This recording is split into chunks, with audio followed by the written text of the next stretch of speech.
Greetings and salutations.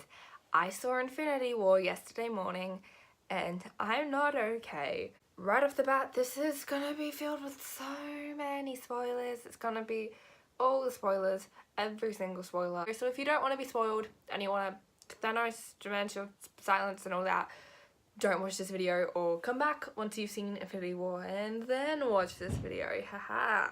I saw this movie literally 10 AM yesterday morning. It is now like 6 PM tonight. I've been just like spontaneously crying about this movie every 5 seconds. Still, I'm not at all okay. I'm just such an emotional wreck. In saying that, I actually absolutely adored this movie. I thought it was done so well. Thanos was such a good villain. I believed his mentality and his intentions, which I don't with a lot of Marvel villains.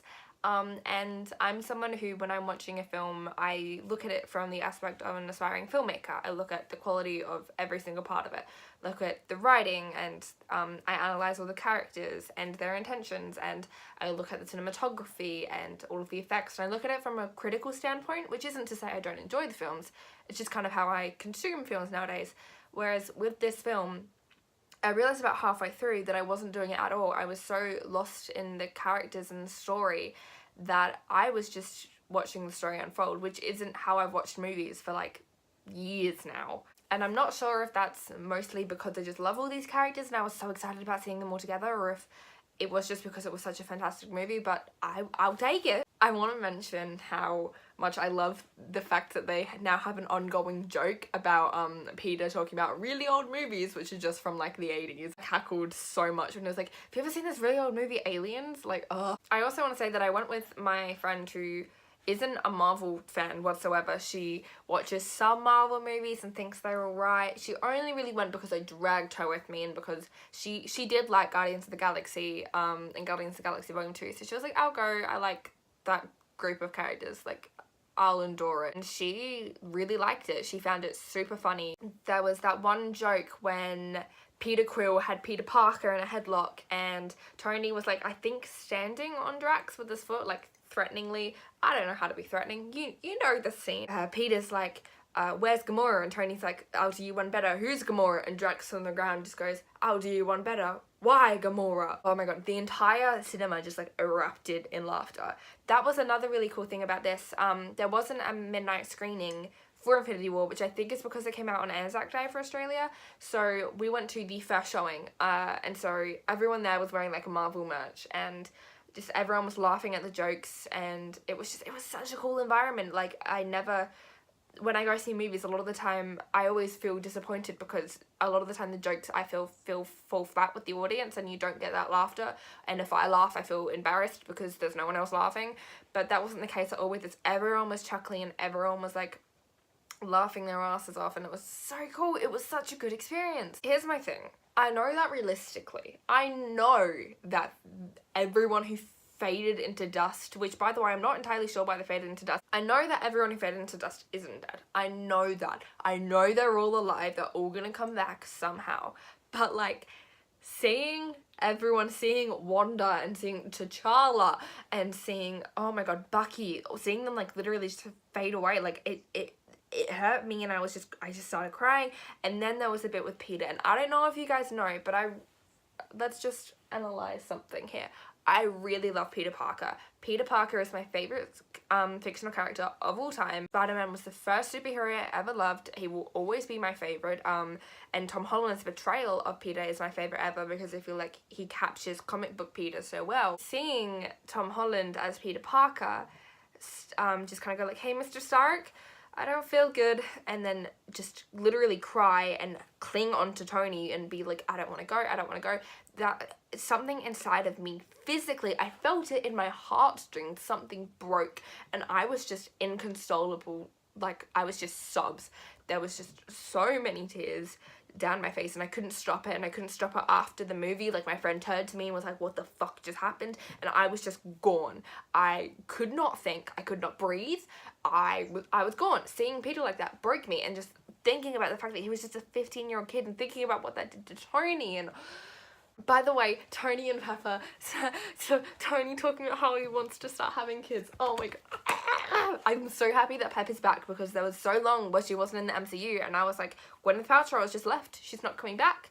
And I was so scared of that, but now they're back together and everything's cool, everything's fun.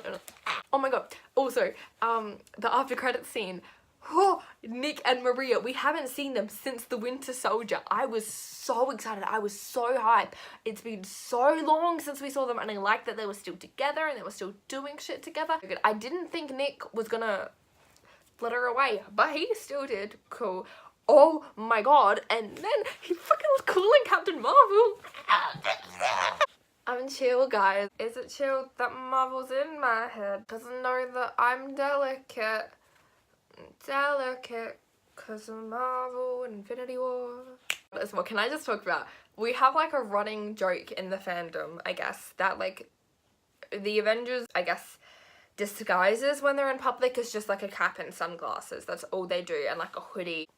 Active wear is kind of just their disguise, but they stepped up the game because Steve's disguise in this one was a beard, and Nat and Wanda had dyed their hair, so it's a bit of an improvement.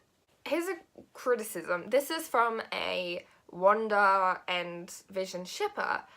I felt like the Wanda and Vision romance was forced, and I get that it happened within the 2 years that we didn't see them. I get that that's where we saw it develop, but from like from a viewing standpoint, it was like there was a bit of flirtatiousness, and I guess unaddressed obvious feelings in Civil War, and then it went from that to them just being each other's be all end all.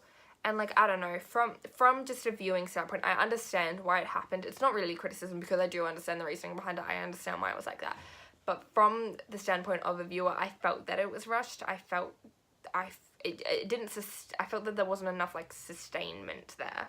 Let me talk about Loki's death really quick, because Loki was one of the characters who I was like, he's in the three that I was like, they're gonna die, or these are the three that are in like the real danger zone, were Tony, Steve, and Loki. I was prepared for Loki to die. I wasn't prepared to see Loki die within the first like fucking 5 minutes of the film. So I was really caught off guard and was not really emotionally ready for it, and I started crying, and I was like, oh my god, I can't believe this is already happening. And it really like was just like this moment that was like, holy shit, they just killed off Loki within the opening scene.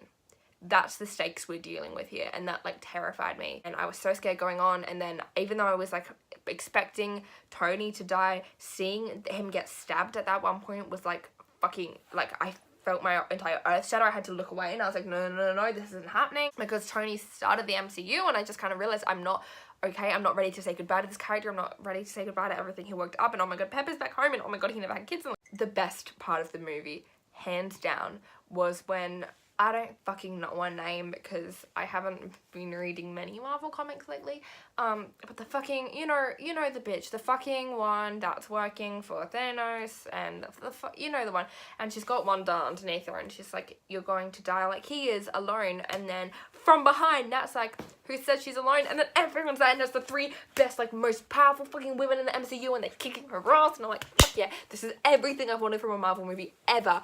Also, the thing I've wanted most since Guardians of the Galaxy Volume 1 was for Rocket to ask for Bucky's fucking arm, and it happened, and I want to thank every god that's possibly out there that actually happened. The thing that was so heartbreaking for me about Loki and Gamora's deaths weren't just because Loki and Gamora are two of my favourite characters in the MCU. It was more so that Loki was really all that Thor had left. No, Loki literally was all that Thor had left. Thor lost his mum a few films ago, just lost his dad, just lost his sister, even though she was a bitch, and now he's lost Loki. And, you know, when Mantis touches him and was like, he feels extreme loss.